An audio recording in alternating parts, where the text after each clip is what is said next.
আসসালামু আলাইকুম। আশা করি আপনারা সকলেই ভালো আছেন। আমি আলহামদুলিল্লাহ আপনাদের সকলের দোয়ায় ভালো আছি।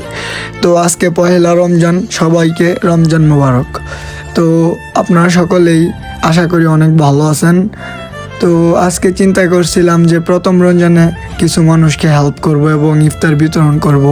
তো এই চিন্তা করে আমার ভাই ব্রাদার এবং বন্ধু বান্ধব সকলের সাহায্যে এবং সকলের দোয়ায় ও ভালোবাসায় আমি এটা করতে পেরেছি। তো আজকে বের হয়ে যাচ্ছি বাজারের দিকে। আমার এলাকায় মানুষ ছিল যারা, তাদেরকে যতটুকু পারছি ইফতার বিতরণ করছি। তো আজকের দিনটা অনেক ভালো গেছে। আশা করি আপনাদের সকলের ভিডিওটা ভালো লাগবে। আর যদি ভালো লাগে তো ভিডিওটা শেয়ার করে দেবেন। আর প্রথম রমজান উপলক্ষে ভিডিও করার একটাই উদ্দেশ্য, আমরা যে উদ্যোগটা নিয়েছি সেই উদ্যোগটা যাতে সবাই নেয় এবং সবাই মানুষকে হেল্প করে। আমাদেরকে দেখে যদি দুইজন ইন্সপায়ার হয় এবং আমাদের মাধ্যমে যদি দুজনের ভালো হয়, এইটাই চাই। তো সকলেই দোয়া করবেন আমাদের জন্য এবং আপনাদের জন্য মন থেকে দোয়া ও ভালোবাসা রইল। তো আপনাদেরকে একটা কথাই বলবো যে অসহায় যারা আছে তাদের পাশে দাঁড়াবেন এবং সবার জন্য অল্প কিছু করার ট্রাই করবেন। কারণ দেখেন, আমরা অনেক ভালো আছি, আল্লাহ আমাদেরকে অনেক ভালো রাখছে। তো আমরা যদি সকলে মিলে অল্প কিছু দান করি তাহলে এটা অনেক কিছু হয়ে যায় তাদের জন্য। তো এতটুকুই বলবো। তো সকলে ভালো থাকবেন আর ভিডিওটা দেখতে থাকুন, আশা করি ভালো লাগবে।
আলহামদুলিল্লাহ, আলহামদুলিল্লাহ, যাই পারছি করার চেষ্টা করছি। তো সকলকেই ধন্যবাদ মন থেকে। তো আসসালামু আলাইকুম।